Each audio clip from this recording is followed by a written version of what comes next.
이 자리에 많은 경제 전문가들이 계셔서 저는 준비를 안 해왔었는데 저 역시 어제 이재명 후보가 돈을 풀어서 인플레를 막겠다는 대처 방안을 보고서 정말 경악을 금치 못했습니다. 제가 약 2달 가까이 된 것 같은데요. 비대위 자리에서 어떤 말씀을 드린 적이 있냐면 86세대에게 지난 20년이 중고등학생 자녀를 키우던 시기였고 그 기간 동안 교육과정 및 제도가 어떻게 바뀌었는지 한번 되새겨 보자고 했습니다. 그리고 이 86세대에게 앞으로 20년 86세대들이 60세에 달했고 80세에 다다른 시기 이때 상속세와 증여세가 어떻게 바뀔지 지켜보자고 했었는데요.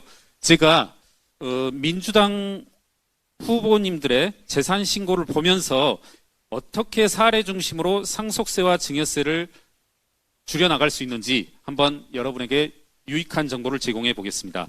먼저 비록 사퇴를 했지만 민변 출신의 이영선 후보입니다. 아파트가 4개, 상가 하나, 오피스텔 5개, 이른바 갭 투자를 해서 이분 실제 재산 신고 내역이 총액으로 얼마냐면요. 저도 지금 보면서도 깜짝 놀랐는데 1억 2천만 원입니다. 이영선 후보가 재산 신고한 금액은 1억 2천입니다. 제가 회계사니까 믿어도 괜찮습니다. 단위를 헷갈리진 않았는데요. 이분의 부채는 얼마를 신고했냐면 38억을 신고했습니다. 그러면 부채가 38억이니까 재산은 39억 신고를 한 셈이죠. 이게 왜 발생하냐면 갭 투기, 갭 투자로 말미암은 절세 효과입니다. 여러분들 부모님, 우리 기자분들 부모님 계시고 삼촌, 외숙모 계실 텐데 다 이분들에게 가지고 있는 재산을 가급적이면 건물, 부동산에 갭 투자할 것을 권하시면 됩니다. 이게 뭐냐면 부채는 시가로 계산될 수밖에 없고 자산은 기준 시가, 대개 시가의 60%, 70%로 반영된다라고 하는데 그렇기 때문에 순자산이 시가로는 예를 들어 40억이지만 상속세를 신고할 땐 더군다나 공직에 신고할 때는 마치 재산이 1억 원, 이분처럼 1억 2천 신고되는 효과를 가지게 됩니다. 이것은 제가 알기로 위법은 아닌 것으로 알고 있습니다. 비록 이재명 대표께서 현명하게 갭 투기한 후보들은 모두 다 절대 민주당 후보로 출마할 수 없게 한다라고 했는데 전 바람직하다고 보고요. 한번 그런 사례가 있는지 없는지 앞으로도 계속 지켜보겠지만 조금 이따 제가 또 소개를 해드리겠습니다. 그 다음에 이제 제가 상속에 대한 대처 방안을 민주당 사례를 중심으로 말씀을 드렸고 특수관계자에게 어떻게 증여를 할 것인지 재산이 있으면 아들한테 5억, 10억, 15억 이렇게 주고 싶을 텐데 역시 민주당의 사례를 중심으로 설명을 드리겠습니다. 아주 좋은 방법입니다. 이분께서는 먼저 정확히 해야 되니까 천안갑의 문진석 후보입니다. 문진석 후보의 재산신고 내역을 보면 폐기물 수집 및 처리업을 하는 비상장 회사 주식 54억 상당의 지분을 가지고 있습니다. 이 회사의 재무제표를 보게 되면 금융감독원에 공시되어져 있습니다. 특수관계자에게 59억 원을 대여하고 42억 원을 대손충당금으로 쌓여져 있습니다. 이게 무슨 말씀이냐면요.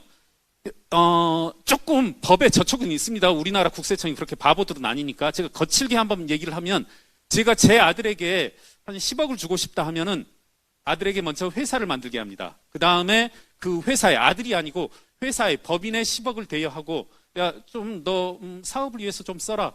이렇게 10억을 준 다음에 안 받는 겁니다. 그럼 어떻게 되겠습니까? 10억은 고스란히 아들께 되는 거죠.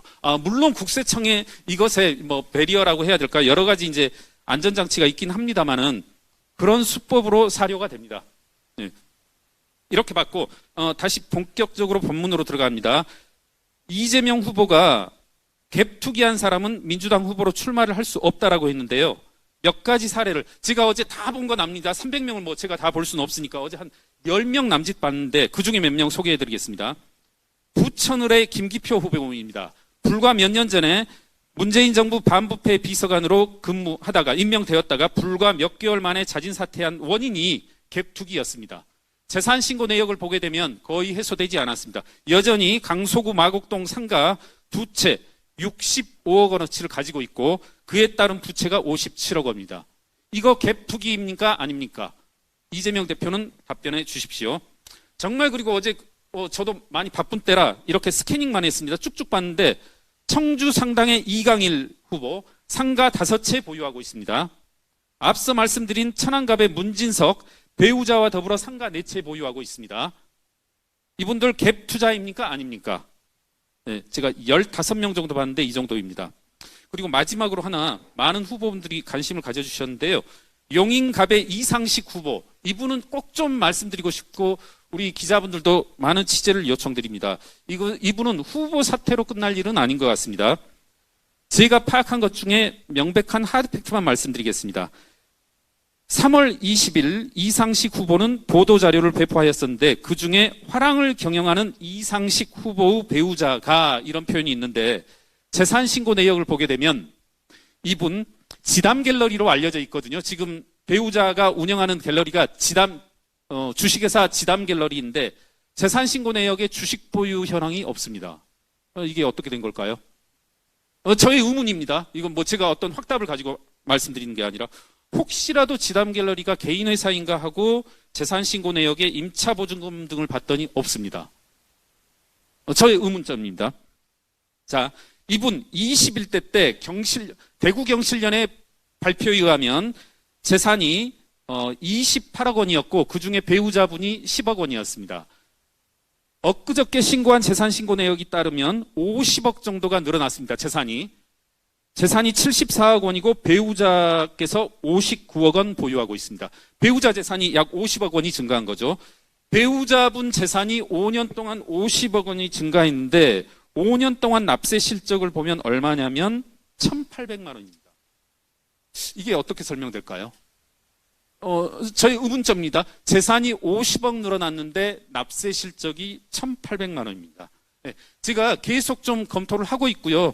명확한 사실들만 오늘 여러분에게 이야기한 것이고 계속해서 이분은 좀 후보 사퇴로 끝날 일은 아니다. 뭔가 이런저런 형사상의 조처가 좀 일어날 것 같다. 이런 말씀 정도로 마무리 짓겠습니다.